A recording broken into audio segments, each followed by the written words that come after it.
नमस्कार दोस्तों, भाइयों, बहनों एवं प्रिय दर्शकों, आप सभी का स्वागत इस वीडियो में मैं करता हूं। आप सभी को बताना चाहता हूं यहाँ पर CSIR का UGC नेट का एग्ज़ाम जो आपके इस साल होने वाला है, यानी कि आप समझिए ये एग्ज़ाम होगा आपके न्यू ईयर के टाइम पे, यानी कि ये एग्ज़ाम आपके 2023 के एंड में और शुरू में जो कि 2024 का स्टार्टिंग होगा उस समय ये एग्ज़ाम हो रहा होगा। ये एग्ज़ाम क्या होता है और इसके बारे में क्या क्या चीज़ें होती है वो हम इस वीडियो में जानने वाले हैं। मतलब हम ये भी समझेंगे कि CSIR UGC नेट एग्ज़ाम होता क्या है, ये इंडिया में लिया जाता है। आपको ये तो पहले ही बता दूं, ये इंडिया का एग्ज़ाम है और ये एग्ज़ाम जो है ये एग्ज़ाम आपके दो तीन तरह के ऐसे पोस्ट हैं, चाहे वो प्रोफेसर और भी जो भी पोस्ट है उसके बारे में डिस्कस करेंगे। इनकी अगर आपको इनके लिए रिक्रूटमेंट में इनकी इन पोस्टों पर रिक्रूटमेंट के लिए शामिल होना होता है अगर आगे जाकर, तो आपको उसके लिए ये एग्ज़ाम देना ज़रूरी होता है for the eligibility of that post, यानी कि उन पोस्टों पर एलिजिबल होने के लिए आपको ये एग्ज़ाम पहले देना होगा। उसके बाद ही आप उन पोस्ट पर जॉब ले पाएंगे जहाँ पर भी निकलेगी। वो कौन से पोस्ट है मैं आपको आगे बताऊंगा। मैं आपको बताना चाहता हूँ यहाँ पर CSIR UGC नेट का नोटिफिकेशन आ चुका है, जो कि लोग काफ़ी समय से इंतजार कर रहे थे। उनको बताना चाहता हूँ नोटिफिकेशन भी आ चुका है और फॉर्म की डेट जो है उसको एक हफ्ता भी हो गया है। आपको बता दूं यहाँ पर 1 नवंबर से 1/11/23 यानी कि 1 तारीख और नवंबर की और 2023 में इसका नोटिफिकेशन आ गया था उससे पहले ही, और फॉर्म तब से चालू हुए हैं। और अभी भी आप अगर देखें तो यहाँ पर 30 नवंबर तक आपको फॉर्म में अप्लाई करने का समय दिया गया है, जिसके बारे में मैं आपको सारी जानकारियाँ बताने वाला हूँ। CSIR UGC नेट एग्ज़ाम के बारे में, एलिजिबिलिटी क्या है, क्वालिफिकेशन क्या है, सिलेक्शन रेट क्या है कि कितने लोग सिलेक्ट हो जाते हैं यहाँ पर, और इसके अलावा यहाँ पर इसमें एज लिमिट क्या है, सिलेक्शन प्रोसीजर आप समझ रहे होंगे। एग्जाम जैसे ये लोग नाम में ही बोल रहे हैं एग्जाम, तो इसका मतलब एग्जाम होगा इसके लिए। और इसके बाद ही उन पोस्टों के लिए आप एलिजिबल हो जाएंगे, जो चाहे वो इंस्टीट्यूट में हो, कॉलेजेस में हो, प्रोफेसर का पोस्ट, या फिर जहाँ पर भी ये स्कोर कार्ड एक्सेप्ट होगा।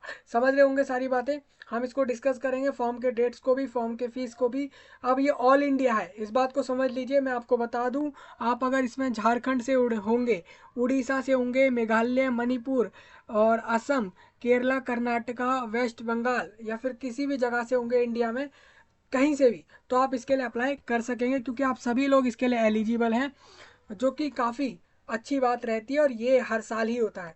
चलिए हम बात करते हैं इसके बारे में कि ये एग्ज़ाम है क्या। सबसे पहले मैं आपको बता दूं, सारे लिंक मैंने वीडियो के नीचे डाले हैं, वहाँ से जाके चेक कर लेना आप इसको।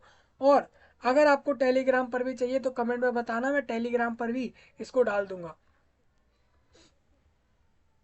और ये आप देख रहे हैं ऑफिशियल वेबसाइट है, CSIR UGC नेट एग्ज़ाम की ऑफिशियल वेबसाइट है। मतलब इसी वेबसाइट पर हर साल या जब भी इस एग्ज़ाम में कुछ भी होना होता है तो वो इसी वेबसाइट पर अपने सारे अपडेट देते हैं, जैसा कि इस अपडेट को हम डिस्कस करने जा रहे हैं। चलिए हम देखिए ये आपका, देखिए 1 नवंबर का नोटिस है। इसमें इन्होंने बोला कि हम CSIR UGC नेट का एग्ज़ाम दिसंबर में 2023 के दिसंबर में जो लेने वाले हैं उसके लिए हम बोल रहे हैं। NTA करवाता है इस एग्ज़ाम को। NTA होता है नेशनल टेस्टिंग एजेंसी। NTA ही आपका JEE मेंस का एग्ज़ाम कराता है, और NTA और भी तरह तरह के रिक्रूटमेंट हो या फिर एडमिशन के एग्ज़ाम्स को कराता है। सारे नहीं कराता, ऑलमोस्ट ये भी कुछ बहुत से एग्ज़ाम कराता है। एनटीए एक एजेंसी है, नेशनल टेस्टिंग एजेंसी है, मतलब कि नेशनल लेवल पर टेस्ट कराने के, एग्ज़ाम कराने के काम करने वाली एक एजेंसी है, चाहे वो रिक्रूटमेंट में हो, एडमिशन में हो या किसी दूसरे चीज़ की हो। बात करें तो इन्होंने बोला है कि डिटरमाइन द एलिजिबिलिटी, ये एग्ज़ाम होता है इसलिए, ये पता करने के लिए इंडियन नेशनल्स, भारतीय नागरिकों की ये जानने के लिए कि वो लोग JRF यानी कि जूनियर रिसर्च फेलोशिप और लेक्चरशिप, इसके अलावा असिस्टेंट प्रोफेसर के लिए वो एलिजिबल हैं या नहीं in Indian universities and colleges in computer based exam लेके ये लोग जान लेते हैं। अगर आपने कंप्यूटर, इन्होंने एक सिंपल सा बात है भाई, इन्होंने कंप्यूटर एग्जाम कराना है, उसमें ये लोग पता कर लेंगे कंप्यूटर एग्जाम करा के कि आप लोग इस एग्जाम को देने के बाद ये पता लग जाएगा कि आप भारत के वो लोग हो जो लोग जेआरएफ और लेक्चरशिप और असिस्टेंट प्रोफेसर जैसी पोस्टों के लिए एलिजिबल हो जाते हो भारत के किसी भी यूनिवर्सिटी में और कॉलेजेस में इन पोस्ट पर जॉब के लिए आप एलिजिबल हो जाएंगे अगर आप इस एग्जाम को पास कर लेते हैं। फॉर्म के डेट्स की बात करें दोस्तों तो यहाँ पर 30 नवंबर में शाम के 5 बजे तक का समय रहेगा। अगर 5 से पहले आप भर सकेंगे, 5 बज के 1 मिनट भी यहाँ पर एप्लीकेबल नहीं रहेगी। फीस का समय इसी दिन में 11:50 तक का होगा। और करेक्शन विंडो की बात करें तो आपको 2, 3 और 4 दिसंबर के दिन आप करेक्शन कर सकते हैं फॉर्म में। एग्ज़ाम इसका होगा 26, 27 और 28 अक्टूबर। ये फाइनल डेट है दोस्तों, 26, 27 और 28, और सॉरी दिसंबर में, अक्टूबर बोल रहा था मैं। 26, 27, 28 दिसंबर में एग्ज़ाम होगा। मोड ऑफ एग्ज़ाम मैंने यहाँ पर ऊपर भी बताया है, कंप्यूटर पे एग्ज़ाम लिया जाएगा। 180 मिनट यानी कि 3 घंटे के अंदर आपको एग्ज़ाम करना है। सारे एमसीक्यू क्वेश्चंस होते हैं इस पेपर में।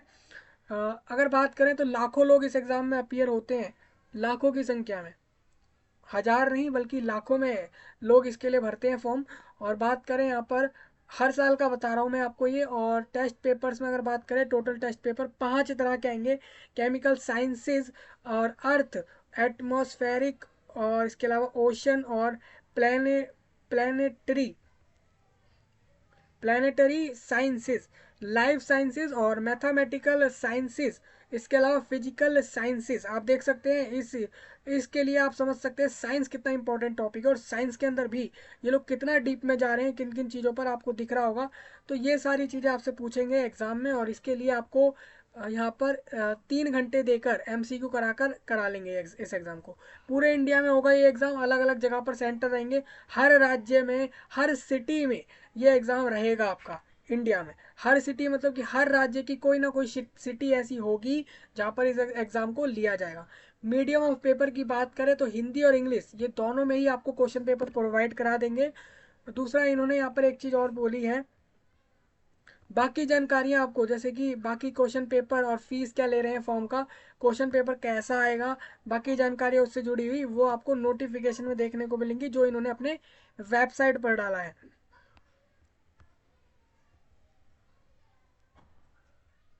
ऑनलाइन पेमेंट होगी इसकी फॉर्म की। तो ये आपका छोटा सा अपडेट था, ये जो शॉर्ट नोटिस था। डिटेल्ड में जो पूरा इन्होंने बताया है पूरा, उसको जान लेते हैं क्या बोला है। जॉइंट CSIR और UGC, आप जानते होंगे CSIR अलग चीज़ है और UGC अलग है। जॉइंट इसीलिए इन्होंने लिखा जॉइंट CSIR और UGC, आपका ये दोनों मिलकर यहाँ पर दोनों के लिए रहता है। यानी कि आप जानते होंगे, जैसे आप यूनिवर्सिटीज़ को जानते हैं तो आप वहाँ पर जानते हैं AICTE, उसका फुल फॉर्म अलग होता है। वो उनसे एफिलेटेड यूनिवर्सिटीज़ कुछ और होती हैं। UGC का मतलब कुछ और हो जाता है, यूनिवर्सिटी ग्रांट कमीशन हो जाता है UGC का मतलब। तो UGC और CSIR का जॉइंट मिलकर यहाँ पर एग्ज़ाम होता है। National NET, national eligibility test होता है ये, फॉर JRF और लेक्चरशिप, जो भी ये पोस्ट है 2-3, इनके लिए होता है।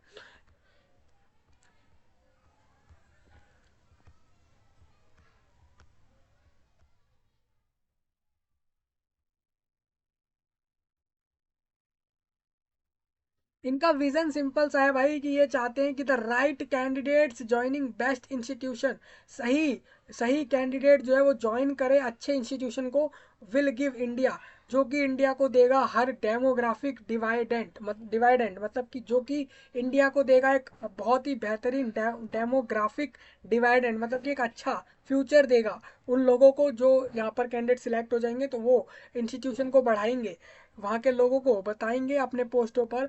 मिशन इनका ये है, इम्प्रूव करना इक्विटी और क्वालिटी इन एजुकेशन में क्वालिटी देना, इनका ये मिशन है। इस एग्ज़ाम के थ्रू ये सारी चीज़ें आपकी आ रही हैं, जिससे कि इंटरनेशनल लेवल पर असेसमेंट कर सकें। The best subject matter experts, मतलब कि सब्जेक्ट बेस्ट एक्सपर्ट को ले सकें उस सब्जेक्ट के लिए। और बाकी जानकारी इन्होंने यहाँ पर सारी डाली हुई हैं। कोर वैल्यूज़ आप देख सकते हैं यहाँ पर क्या बोला है इन्होंने। कंटेंट में अगर बात करें, हम जानेंगे एलिजिबिलिटी जानेंगे, और उसके बाद जानेंगे डिसेबिलिटी वालों के लिए क्या बोला है इन्होंने। पर्सन विद डिसेबिलिटीज़ वालों के लिए फॉर्म का प्रोसेस क्या है, एडमिट कार्ड से रिलेटेड जानकारियाँ और बाकी जो सारे पॉइंट यहाँ पर लिखे हुए हैं इन सबको डिस्कस करेंगे हम। आप देख के घबराना मत कि नोटिफिकेशन काफ़ी लंबा है, लेकिन हम सारी जानकारियों को धीरे धीरे कवर कर लेंगे। ये शॉर्ट फॉर्म से CSIR होता है, council of scientific and industrial research को CSIR बोलते हैं, और EWS को इकोनॉमिकली वीकर सेक्शन, ये कैटेगरी में आता है। ये सारे शॉर्ट फॉर्म्स हो जाएंगे। भाई भाई फॉर्म का फीस ऑनलाइन में पेमेंट जो आपका होगा वो जनरल में 1100 होगी, और EWS और OBC NSCL वालों की 550 है, SC ST की 275 है। थर्ड जेंडर वाले जो ना कि मेल है ना फीमेल है, बाकी कोई भी जेंडर हो, तो वो 275 रुपये यहाँ पर सबमिट करेंगे फॉर्म में। डिसेबिलिटी वालों को पैसे नहीं देने फॉर्म के।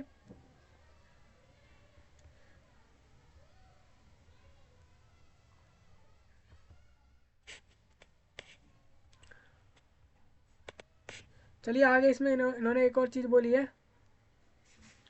देखिए ये चीज़ होती है, मैं एक चीज़ इसमें क्लियर करना चाहूँगा। यहाँ पर ना आपकी जो कैटेगरी की लिस्ट होती है ना, आप चेक करना। जैसे OBC में भी अगर आप नॉन क्रीमी लेयर है ना, तो आपका स्टेट लिस्ट में नाम नहीं हो, मतलब है ठीक है, लेकिन सेंट्रल लिस्ट में नाम होना ज़रूरी रहेगा, क्योंकि ये आपका नेशनल लेवल का एग्ज़ाम है।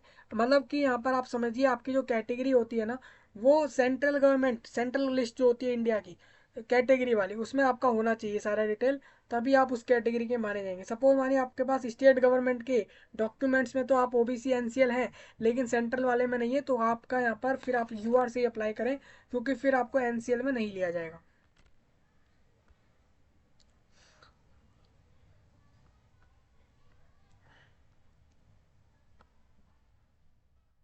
देखिए इन्होंने फॉर्म एग्ज़ाम कब तक हो रहे हैं, कब कब हो रहे हैं, वहाँ तक तो इन्होंने सारा कुछ क्लियर करा है। रही बात, इन्होंने ये नहीं बताया है आपका रिजल्ट कब आ रहा है। इन्होंने रिजल्ट आंसर की से रिलेटेड कुछ नहीं बताया। आप ये भी सोचिए ना भाई, इन्होंने अभी से ही बता दिया कि दिसंबर तक हम ये करने वाले हैं, जो कि आपको 2 महीने पहले ही बताया गया है। तो एग्ज़ाम के बाद आपका रिजल्ट आ जाता है हफ्ते भर के अंदर आपके आंसर की, और इस तरीके से धीरे धीरे चीज़ें आपकी आने लगती हैं, और यही सारा प्रोसेस होता है हर जगह पे। एक ही एप्लीकेशन सबमिट करना है एक कैंडिडेट को। ईमेल आईडी मोबाइल नंबर से वो रजिस्ट्रेशन कर पाएगा, और फिर वो अपना फॉर्म भर पाएगा। मैं आपको ये बताने वाला हूँ अलग से, आपको फॉर्म भरवा के इसमें कैसे आपको अप्लाई करना है। रही बात डॉक्यूमेंट से रिलेटेड, आप वीडियो जाके देखिए, उसमें बताया गया है आपको कि फ़ोटो, साइन या कोई भी डॉक्यूमेंट को हम कैसे उसका फॉर्मेट चेंज करते हैं, दूसरा उसका कैसे हम रिड्यूस करते हैं, कंप्रेस करते हैं उसके साइज़ को। ये बहुत इंपॉर्टेंट चीज़ हो जाती है, चाहे वो जॉब के फॉर्म हो, रिक्रूटमेंट के हो, एडमिशन के हो, या किसी भी चीज़ से जुड़े हुए डॉक्यूमेंट हो, तो ये एक इम्पॉर्टेंट चीज़ होती है आप सभी के लिए।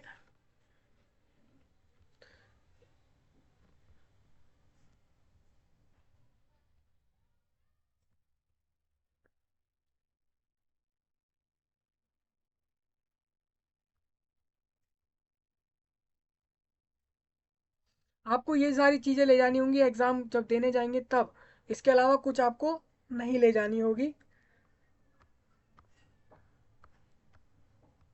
NTA के बारे में बताया भाई, ये NTA है कौन जो ये एग्ज़ाम करा रही है, NTA के पास क्या ऐसा राइट है जो ये एग्ज़ाम करा पा रहे हैं और कोई क्यों नहीं करा रहा है इस एग्ज़ाम को। तो NTA के बारे में सारी जानकारी इन्होंने बताई हुई है कि क्यों वही लोग कराते हैं एग्ज़ाम, तो उन्होंने बताया है सारा कुछ।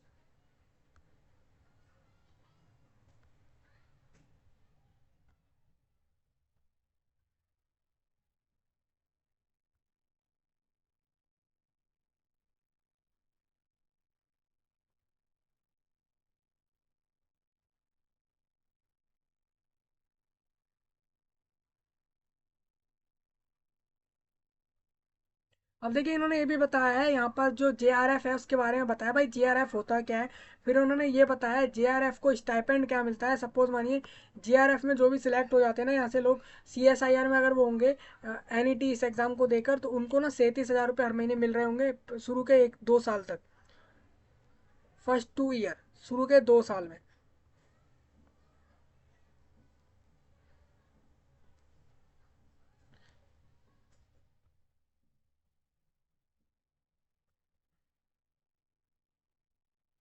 जेआरएफ के बाद वो कैंडिडेट 2 साल के बाद एसआरएफ में चला जाता है, एसआरएफ सीनियर रिसर्च फेलोशिप हो जाता है, और इसमें आप देखेंगे तो इनका फिर 42,000 रुपये महीना मिलने लगता है आपको।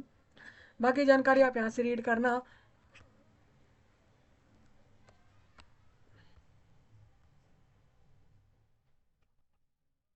कैंडिडेट या तो जेआरएफ पे अप्लाई करेगा या फिर इन इन दोनों में से किसी एक पे अप्लाई करेगा।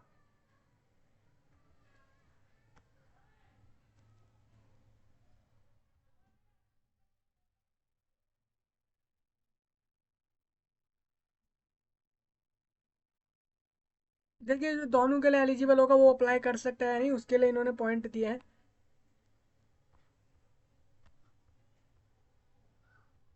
इन्होंने बोला है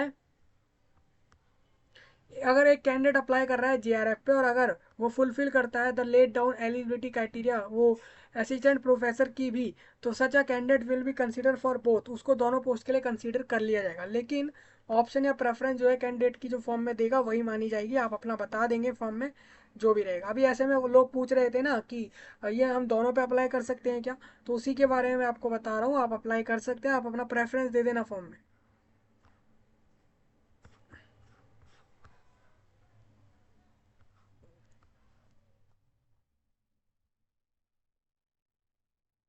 अब इन्होंने कुछ बताया है यहाँ पर, एसेंशियल क्वालिफिकेशन ये रहेगी आपकी, आप अगर एमएससी पास्ड हैं या फिर उसके बराबर का डिग्री आपके पास है, इंटीग्रेटेड बीएस एमएस दोनों कोर्स की मिलाकर जो डिग्री होती है इंटीग्रेटेड वाली, जिसमें बैचलर मास्टर दोनों कंबाइंड रहते हैं, वो वाली है। एमबीबीएस वाले भी अप्लाई कर पाएंगे, 55% के साथ करेंगे ये लोग सब अप्लाई। दूसरा बीएससी वाले भी कर पाएंगे, तो आप अपना रीड करना कि किस पोस्ट पे क्या इन्होंने क्वालिफिकेशन रखा है। काफ़ी जानकारी है इसके अंदर है, हम इसको एक एक को डिस्कस नहीं कर पाएंगे। बात करें तो असिस्टेंट प्रोफेसर में कोई अपर एज नहीं है, उसमें आपकी जो भी एज होगी आप अप्लाई कर देंगे। जेआरएफ में इन्होंने बोला है 28 से नीचे वाले अप्लाई करेंगे, इसमें 1 जुलाई 2023 के हिसाब से देख रहे हैं एज। SC ST में 5 साल एक्स्ट्रा कर देंगे, यानी 28 का वो 33 कर देंगे। दूसरा डिसेबिलिटी वालों में भी ये सेम बोल रहे हैं यही चीज़ को, और 3 साल ये ओबीसी एनसीएल में बढ़ा देंगे आपके अपर एज में जेआरएफ के लिए। डिक्लेरेशन में इन्होंने कुछ बातें कही हैं, यहाँ पर आप देख लेना। एग्ज़ाम तो सीबीटी रहेगा, कंप्यूटर पे एग्ज़ाम होगा, ये मैंने आपको पहले ही बताया। दूसरा 3 पार्ट में एग्ज़ाम होगा ये, ब्रेक नहीं मिलने वाला है पेपर्स के बीच में, तीनों आराम से वो चलने वाले हैं कंटिन्यूस। पहला अगर बात करें यहाँ पर केमिकल साइंसेज आएगा, टोटल क्वेश्चंस की बात करें तो maximum number of questions to attempt. देखिए इन्होंने क्या बोला, टेस्ट जो रहेंगे उनमें 3 पार्ट रहेंगे, जैसे कि केमिकल साइंस का जो आपका एक पेपर होगा उसमें आपके पार्ट A B C रहने वाले हैं। फिर अर्थ एटमॉस्फेरिक और ओशियन, इसके अलावा प्लानिटरी साइंसेज के ऊपर आपका अलग टेस्ट होगा, इसके भी आपके 3 पार्ट रहेंगे। इन्होंने एक चीज़ और बोली,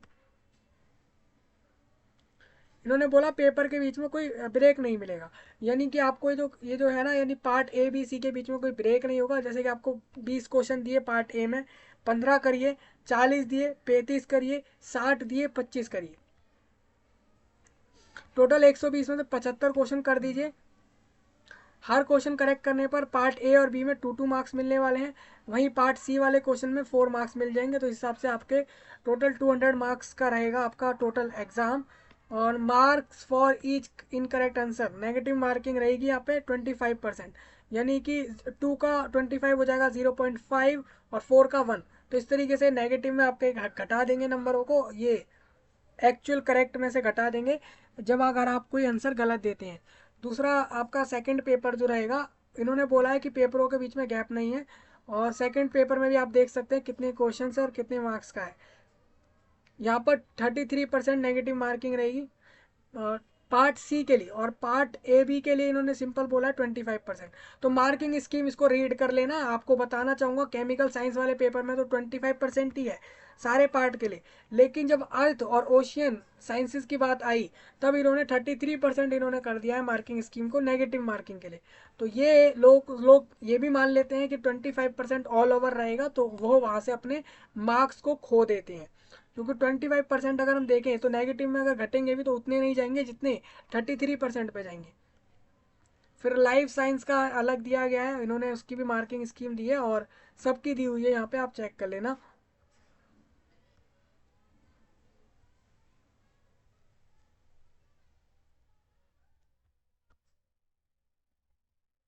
इन्होंने बोला है कि हम तो देखिए हम दे रहे हैं हर क्वेश्चन में, हमने देखे पार्ट ए में हमने कितने दिए, हमने दिए 20 क्वेश्चन दिए, और हमने बोला 15 करो, 40 दिए 35 करो, 60 दिए 25 करो बोला। और आप क्या कर रहे हैं, 20 क्वेश्चन आपको दिए गए, 15 करने हैं, लेकिन आप वहाँ पर 18 करके आ जा रहे हैं, 20 के 20 कर दे रहे हैं, 40 में से 35 की जगह आप 38 करके आ रहे हैं। तो ऐसे में हम क्या आपको उनके भी नंबर दे देंगे जो आप एक्स्ट्रा कर रहे हैं? नहीं, हम उनके नंबर नहीं देंगे। हम ये कह रहे हैं आपके शुरू के अटेम्प्टेड जो 15, 35 और 25 क्वेश्चन रहेंगे उन सारे सेक्शन में उनके मार्क्स देंगे। भले ही इनके बाद वाले क्वेश्चन आपके भले ही क्यों ना सही हो, लेकिन हम शुरू वाले देखेंगे। अगर आपने मान लीजिए 20 में से आपने 17 क्वेश्चन के आंसर करे, उन्होंने 15 के बोले थे पार्ट ए में केमिकल साइंसेज में, और आपने कर दिए 17, तो वो शुरू के 15 जो भी क्वेश्चन आपने अटेम्प्ट करे होंगे वो उनके बेस पे आपके मार्क्स दे देंगे। वो बाकी के दो एंड वाले चेक नहीं करेंगे, भले ही वो आपके सही हो और बीच में से वो 15 में से कोई गलत हो, तो वो इस तरीके से नहीं मानने वाले, क्योंकि उन्होंने पहले ही बोला कि आप इतने ही क्वेश्चन अटेम्प्ट करें, इतने का ही आंसर दें।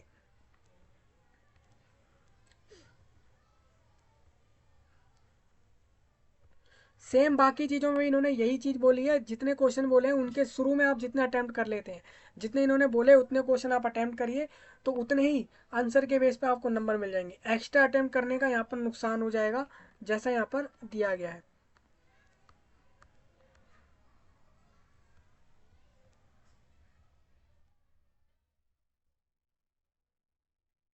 पार्ट ए में क्या क्या आएगा वो लिखा है, और पार्ट बी में जो रहेगा इन्होंने बोला है एमसीक्यू तो रहेगा ही, ये टॉपिक कवर करेगा जो आपके सिलेबस में दिया गया है। पार्ट सी के बारे में भी इन्होंने बोला है कि उसमें क्या चीज़ें रहने वाली हैं।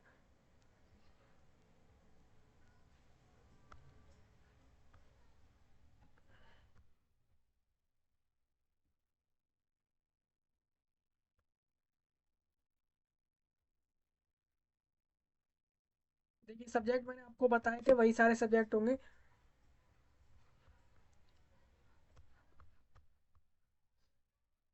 एक और चीज़ यहाँ पर क्या बोली गई है, सिलेबस आप टेस्ट का देख सकते हैं, ये वेबसाइट का लिंक दिया गया है। अभी हम देखते हैं क्या इधर भी डाला है क्या सिलेबस। तो डिसेबिलिटी वालों के लिए कुछ इंस्ट्रक्शन है, रीड कर लेना। आप सभी डिसेबिलिटी वालों से कहता हूँ कि आप इन चीज़ों को रीड कर लेना। अगर आपके पास आपकी डिसेबिलिटी लोकोमोटर में है, विजुअल इम्पेयरमेंट है, या हियरिंग इम्पेयरमेंट है, तो आप यहाँ पर उसकी स्पेसिफाइड डिसेबिलिटी आप देख लेना। मतलब ये डिसेबिलिटी होती है और उसके अंदर सब डिसेबिलिटीज़ ये होती हैं आपकी। मतलब विजुअल इम्पेयरमेंट में या तो कैंडिडेट पूरा ब्लाइंड, या उसको बिल्कुल ना दिखता हो, या फिर उसको कम दिखता हो, दोनों केस हो सकते हैं। तो ये सारे विजुअल इम्पेयरमेंट में आ जाते हैं। सेम उसी तरीके से बाकियों में भी इंटेलेक्चुअल डिसेबिलिटी अलग हो जाती है। मेंटल बिहेवियर में मेंटल इलनेस का कारण होता है उनकी डिसेबिलिटी में दूसरे। आप यहाँ से सारे देख सकते हैं, ये आपके लिए सारी जानकारियाँ दी गई हैं। वही स्क्राइब के लिए इन्होंने जो पॉइंट दिए गए हैं उसको आप रीड कर लेना, हम यहाँ पर डिस्कस नहीं कर पाएंगे क्योंकि काफ़ी जानकारियाँ और भी यहाँ पर रहती हैं।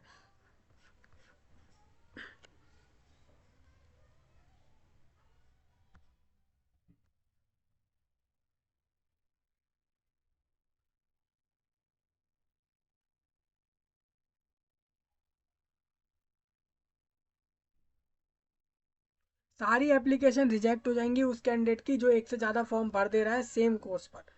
याद रखना, जेआरएफ पे अगर एक से ज़्यादा आप फॉर्म भर रहे हैं तो सारे कैंसिल होंगे। अगर आप दोनों पर भी एक से ज़्यादा फॉर्म भर रहे हैं तो कैंसिल होंगे। एक ही फॉर्म भरिए, उसमें अपना प्रेफरेंस दे दीजिए और बस उसको सबमिट कर लीजिए।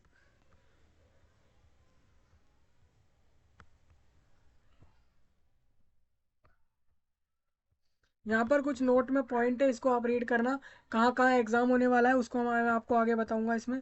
आप ये फॉर्म में चूज़ कर सकते हैं किस जगह पर आपको किस सिटी में एग्ज़ाम देना है, वो सेंटर आपके पास ऑप्शन रहते हैं 3 या 4, वो भी जो भी होंगे वो आप सिलेक्ट करना। एप्लीकेशन फॉर्म में ये सारी चीज़ें आपको दिखने वाली हैं सारी।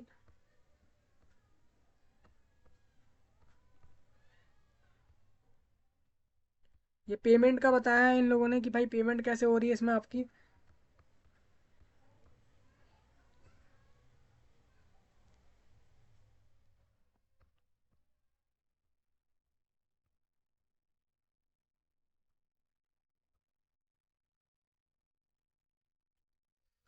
जो समय दिया गया है एग्ज़ाम का, आपको उसी समय जाना है एग्ज़ाम देने। उससे उसके अलावा आप अगर लेट हो जाते तो वहाँ एंट्री नहीं होती है। एग्ज़ाम देते समय ये जानकारियाँ दी गई हैं, और ये हर जगह फॉलो किया जाता है इस चीज़ को।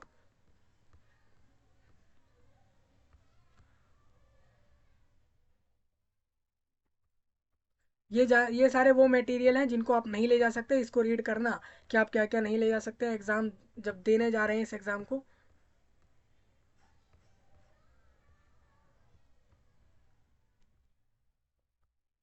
हाँ भाई, इस एग्ज़ाम में भी आंसर की आपको चैलेंज करने को मिलती है। आप इधर भी चैलेंज कर पाते हैं अपने आंसर की पर, जो कि फाइनल आंसर की से पहले होता है ये समय।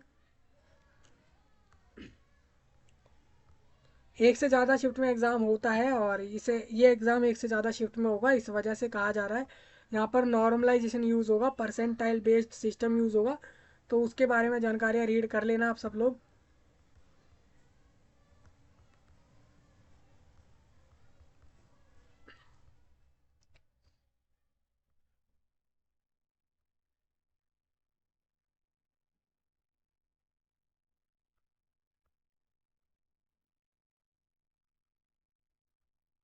देखिए, इन्होंने बताया है आप पेमेंट करते हैं तो आपको ऑनलाइन पेमेंट में, अगर आप आईसीआईसीआई बैंक के नेट बैंकिंग से पेमेंट करते हैं तो आपका कोई चार्ज नहीं लगेगा। लेकिन आईसीआईसीआई बैंक को छोड़कर किसी दूसरे बैंक के नेट बैंकिंग को यूज़ करते हैं, ये एक पेमेंट ऑप्शन है दोस्तों। जैसे आप क्रेडिट कार्ड डेबिट कार्ड से करते हैं उसी तरीके से, तो आपके 4 रुपये लगेंगे इसमें पेमेंट करते समय, प्लस जीएसटी रहेगा। जीएसटी डिपेंड करेगा आपके फॉर्म के फीस पर, और 4 रुपीज़ इनका चार्ज अलग होगा जो बैंक को जाएगा डायरेक्ट, जिस बैंक से आप पेमेंट कर रहे होंगे। अगर आप एसबीआई का यूज़ करेंगे तो उन्होंने बोला है कि नेट बैंकिंग वाले ऑप्शन में एसबीआई और से भी आप अगर करें या किसी भी बैंक से करें, वहाँ पर आपके 5 रुपये लग जाएंगे, और जीएसटी भी लगेगा। तो सारे यहाँ पर चार्जेस लिखे हैं, इसको रीड कर लेना। हेल्प बॉक्स दिए गए हैं, पेमेंट से रिलेटेड कुछ परेशानी आए आप सभी को तो। सिलेबस भाई, सिलेबस का टेंशन मत लो, सिलेबस में लिंक डाल दूंगा वीडियो के नीचे, वहां से आप इस चीज़ को देख सकते हैं। सेंटर की बात करें तो अंडमान एंड निकोबार के पोर्ट ब्लेयर में, और आंध्र प्रदेश के अनंतपुर, उसके बाद भीमावरम, चिराला और चित्तूर, इलूरू और गुंटूर, कडापा, काकीनाडा, कुरनूल, और इन जैसी जगहों पर नेलोर, और भी बहुत सारे जगह इन्होंने यहाँ पर जो बताए हैं, ये सारे आपके आंध्र प्रदेश राज्य में हैं, इंडिया कंट्री के। वहाँ पर ये एग्ज़ाम रहेगा। और इसके अलावा आप देख सकते हैं असम में भी कितनी जगह एग्ज़ाम है, बिहार में भी, और चंडीगढ़, छत्तीसगढ़ जैसे जगहें जो भी हैं। दिल्ली के अंदर न्यू दिल्ली सिटी जो है, इस सिटी के अंदर अलग अलग जगहों पर एग्ज़ाम होंगे। गोवा के अंदर पणजी और मडगांव, ये जगह है। उसके अलावा आपका गुजरात के अहमदाबाद, गांधीनगर, गुजरात के ही आनंद और भावनगर, और हिम्मत नगर, जामनगर और जूनागढ़, महसाना, राजकोट जैसी जगहों पर ये एग्ज़ाम ले लेंगे आपका। आप देख सकते हैं हरियाणा का भी इन्होंने डाल दिया है, इतनी जगहों पर एग्ज़ाम होगा, काफ़ी जगह पर एग्ज़ाम होगा। अगर कोई पूछ रहा है कि भाई सिटियाँ कितनी रहने वाली इस एग्ज़ाम में, तो 225, भारत देश की 225 ऐसी सिटियाँ होंगी जिन पर इस एग्ज़ाम को लिया जाएगा। आप समझ सकते हैं 225 सिटियाँ हैं। अगर एक सिटी में भी अगर 5 सेंटर भी हो गए ना, इतने तो कम कन्फर्म है होने ही है, 5 सेंटर तो कम से कम हर एक सिटी में मिलने ही वाले हैं। तो आप इसको जो है ना, 5 को इससे तो 1000 से भी ज़्यादा सेंटर आपके रहने वाले हैं पूरे देश भर में इस एग्ज़ाम के। ये एक मिनिमम नंबर बताया है मैंने आपको, उन लोगों को आइडिया लगवाने के लिए कि कितना बड़ा एग्ज़ाम है। सर्टिफिकेट रिगार्डिंग फिजिकल लिमिटेशन, जो लोग फिजिकल लिमिटेशन के कारण एग्ज़ाम नहीं लिख पाएंगे, उनके लिए सब फॉर्म रहेगा। सारी जानकारी रीड कर लेना यहाँ से। जो अपना खुद का एक ऐसे पर्सन को, ऐसे मेल या फीमेल कैंडिडेट को यूज़ कर रहे हैं इस एग्ज़ाम को करवाने के लिए, क्योंकि वो अपना एग्ज़ाम नहीं कर सकते बिकॉज ऑफ कि उनको कोई डिसेबिलिटी है, इस कारण से। तो वो इस फॉर्म को भर देना, तो वो आपकी जगह कोई दूसरा कैंडिडेट एग्ज़ाम दे सकेगा। सारे रूल उसके रीड करना सबसे पहले।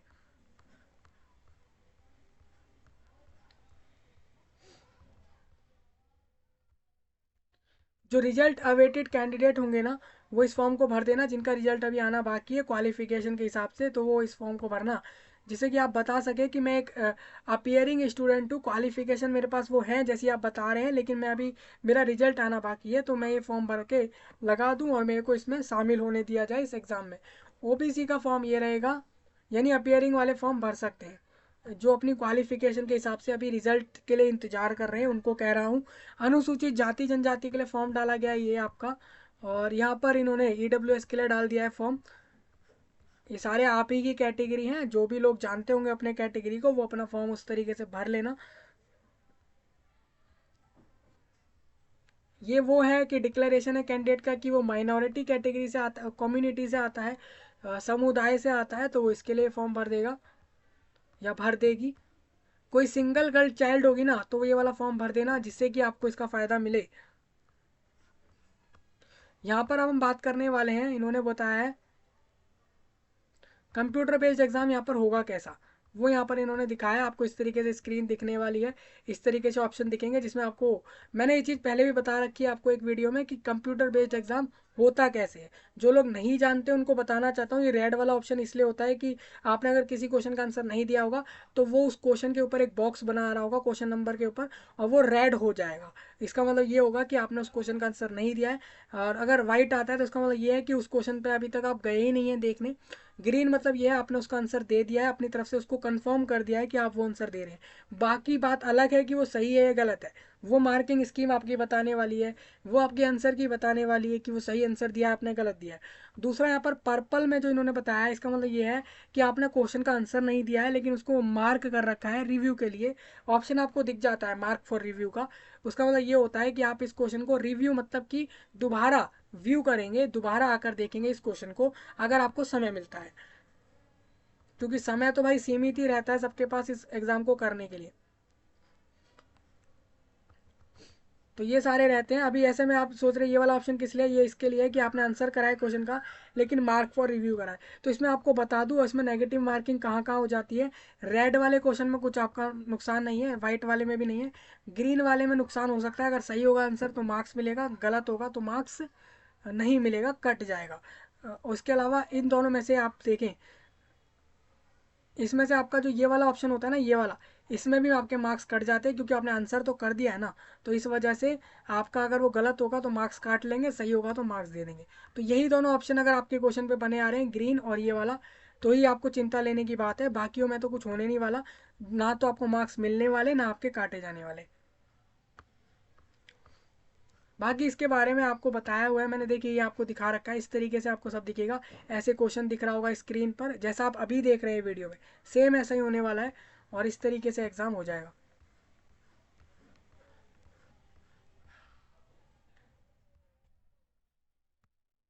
हाँ आंसर, अगर कुछ लोग ऐसा कह रहे हैं कि हम आंसर चेंज कर सकते हैं क्या, जैसे हमारे क्वेश्चन में लिखा आ गया सेव एंड नेक्स्ट पे करके हमने ये क्वेश्चन के आंसर हो गए कि 10 क्वेश्चन के आंसर ग्रीन में आ रहे हैं कि हमने कर दिए, तो क्या उनके आंसर चेंज हो सकते हैं? आप बिल्कुल चेंज कर सकते हैं। आप अपने उसी समय में जो एग्ज़ाम में समय दिया गया उसके बीच में आप इसको आंसर को चेंज कर सकते हैं। रफ वर्क के लिए बोल रहे हैं यहाँ पर, सेंटर पे रफ शीट मिलेगी उसमें आप करके इसका सारा जो रफ वर्क है वो कर पाएंगे। इन्होंने फॉर्म का अप्लाई करने के लिए बताया है, इस तरीके से स्क्रीन में अभी आपको दिखाने भी वाला हूँ। फिर आप इस तरीके से जाएंगे फॉर्म में और फिर अपना सारा रजिस्ट्रेशन कर रहे हैं। यहाँ पर आप अपना नाम डाल रहे हैं, देखिए candidate name, father name, mother name, DOB, email ID, email address वही हो जाता है, जेंडर, फिर मोबाइल नंबर, और ये जानकारी आपको देनी होंगी। ये सारे रजिस्ट्रेशन हो रहा होगा अभी तो फिलहाल। फिर उसके बाद ही आप इसमें फॉर्म भरने की तरफ आगे चले जाएंगे। सारे स्क्रीनशॉट दिखाए गए हैं, आपको यही सारा प्रोसेस फॉलो करना होगा। ये पूरा फॉर्म दिया गया है आपको, मैं इसमें जल्दी से आगे आ जाता हूँ।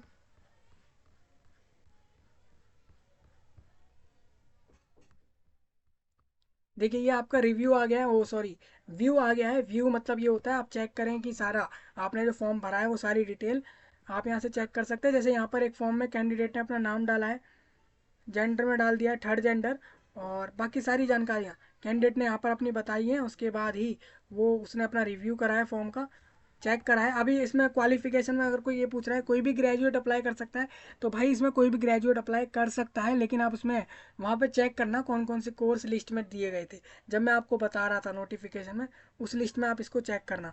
अगर आपका कोर्स का नाम नहीं है लेकिन वहाँ पर लिखा है कि एनी एनी ग्रेजुएट कैंडिडेट, तो इसका मतलब आप भी अप्लाई कर सकते हैं। मिनिमम ग्रेजुएशन होगी, फिर पोस्ट ग्रेजुएशन वाले भी अप्लाई कर पाएंगे, उसके नीचे वाले अप्लाई नहीं कर सकते हैं, जैसा कि क्वालिफिकेशन में दिया गया है। देखिए इस तरीके से आपका फॉर्म आ जाएगा, फिर बाद में इसको आप इसमें प्रिंट करके इसको सेव कर सकते हैं अपने पास।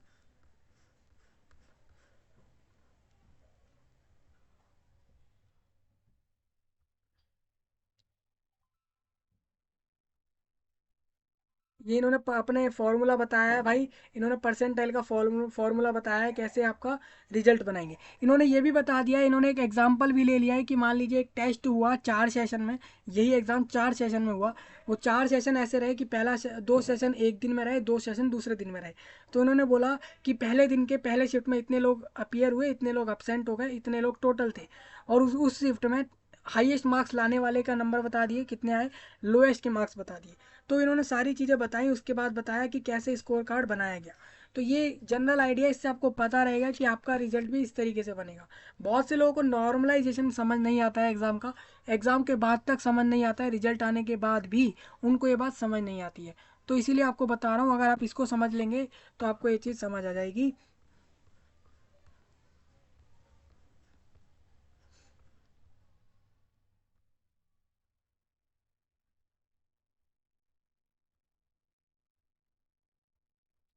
सारी जानकारी मैंने आपको इस नोटिफिकेशन के अंदर की बता दी है। क्या बताया गया इस बार का CSIR UGC नेट, ये एग्ज़ाम दोबारा बताना चाहूँगा। कोई भी यूनिवर्सिटी है इंडिया के अंदर, कोई भी कॉलेज है, इंस्टीट्यूट है, स्पेशली गवर्नमेंट हो, प्राइवेट में भी एक्सेप्ट होती होगी ये, अगर यहाँ पर वहाँ पे एक्सेप्ट करते हैं तो वहाँ पर ये होता है। आपको बताना चाहता हूँ, ये एग्ज़ाम के बाद आप एलिजिबल हो जाते हैं अपने असिस्टेंट असिस्टेंट प्रोफेसर के लिए, और लेक्चरशिप और JRF जैसे पोस्टों के लिए आप एलिजिबल हो जाते हैं यूनिवर्सिटी में और कॉलेजेस में, इंडिया के किसी में भी। तो इन इन पोस्टों पर आप जॉब ले सकते हैं अगर आपने ये एग्ज़ाम दिया होगा। और ये एग्ज़ाम इंडिया में एग्ज़ाम होता है, ये पूरे देश भर में इस एग्ज़ाम को करा लिया जाता है, और फिर उसके बाद ही आने वाले रिक्रूटमेंट में आपको इसमें शामिल करा जाता है इन पोस्टों पर। ये एग्ज़ाम देना उन्होंने ज़रूरी रख दिया है। जैसे आप अगर देखें, टीचर के लिए टेट के एग्ज़ाम रखे गए हैं ज़रूरी, सेम इसी तरीके से आप देखें IIT NIT जैसे कॉलेज में एडमिशन के लिए, इंस्टीट्यूट में एडमिशन के लिए, यहाँ पर गवर्नमेंट के रूल के हिसाब से आपका रखा गया है कि आपको JEE मेंस और एडवांस जैसे एग्ज़ाम देने ज़रूरी हैं। सेम मेडिकल कॉलेज के लिए नीट जैसे एग्ज़ाम देने ज़रूरी हैं, उसी तरीके से इन पोस्टों के लिए ये एग्ज़ाम देना ज़रूरी है। और ये ऑलमोस्ट NTA के ही भाई ऐसे ऐसे रूल्स रहते हैं। मैंने अगर देखा तो NTA ही इनमें मोस्टली NTA ही जो करवा रहा है। आप देखें NTA के बहुत से एग्ज़ाम में ऐसा हो रहा है। आप देख सकते हैं NTA का ही JEE मेंस है, और NTA का ही CSIR UGC है, CBSE का जो है वो CTET है। तो ये अपने अपने इनके हैं, और ये सारे पहले से ही बताया गया है कि ऐसे ऐसे होगा। तो वो आपका ये सब हो रहा है आज भी इंडिया में, और इन पोस्टों के लिए ये सब होता है। ये फॉर्म का है। अब देखिए यहाँ से आपको आके फॉर्म अप्लाई करना है। अगर मैं आपको बताऊँ, अगर आप एक नए कैंडिडेट होंगे तो आप इधर क्लिक कर देना, यहाँ से आपका रजिस्ट्रेशन आ जाएगा। मैं अगर देखिए, मैं यहाँ पर हूँ अनुसूचित जाति वाला कैंडिडेट हूँ, तो मैं SC हो गया, और SC में मुझे 275 रुपये फीस पे करनी है। तो मैं इतनी फ़ीस पे कर सकता हूँ और अप्लाई कर सकता हूँ। अब ये फ़ीस सेम रहेगी, आप अगर दोनों पे अप्लाई करेंगे तब भी सेम रहेगी, एक पे करेंगे तब भी सेम रहेगी, क्योंकि इन्होंने अलग से नहीं बोली है फ़ीस। आप देखें यहाँ पर, हाँ ये पॉइंट रीड कर लेना, सारे आपके वही हैं कि कैसे अप्लाई होगा सारा प्रोसेस। उसके बाद इस पर टिक करके आप आगे बढ़ना इस तरीके से। फिर उसके बाद अपना नाम डाल देना, वही जो आपको दिखाया गया था, फादर का नाम डाल दो, मदर का नाम डाल दो, DOB डालो, सारी जानकारियाँ भरो और अप्लाई कर दो जैसे आपको सारा बताया गया था। और इसको दोस्तों पूरे इंडिया तक फैलाइए, इसको देश भर में फैला दीजिए, पूरे भारत में लोगों तक इस जॉब के बारे में। ये जॉब ही है, आगे जाके आपको मिलेगी। पहले आपका ये एलिजिबिलिटी एग्ज़ाम हो रहा है, जैसे और जगह मैंने आपको बताया उस तरीके से। मतलब इस एग्ज़ाम के बाद आपके काफ़ी ऑप्शन ओपन हो जाते हैं आगे करियर में इन पोस्टों के लिए। इंडिया में आप हरियाणा, उत्तराखंड, उत्तर प्रदेश, झारखंड, मणिपुर, मेघालय, असम, केरला, कर्नाटका, तेलंगाना, वेस्ट बंगाल, किसी भी जगह पे हो आप दूर दूर तक फैलाइए, आपस में ही फैला दीजिए लोगों तक, जिससे कि लोगों तक ये वीडियो पहुंचे, जानकारी पहुंचे, समय से पहुंचे। मिलेंगे आपसे दूसरे टॉपिक में, तब तक के लिए आप सभी का धन्यवाद।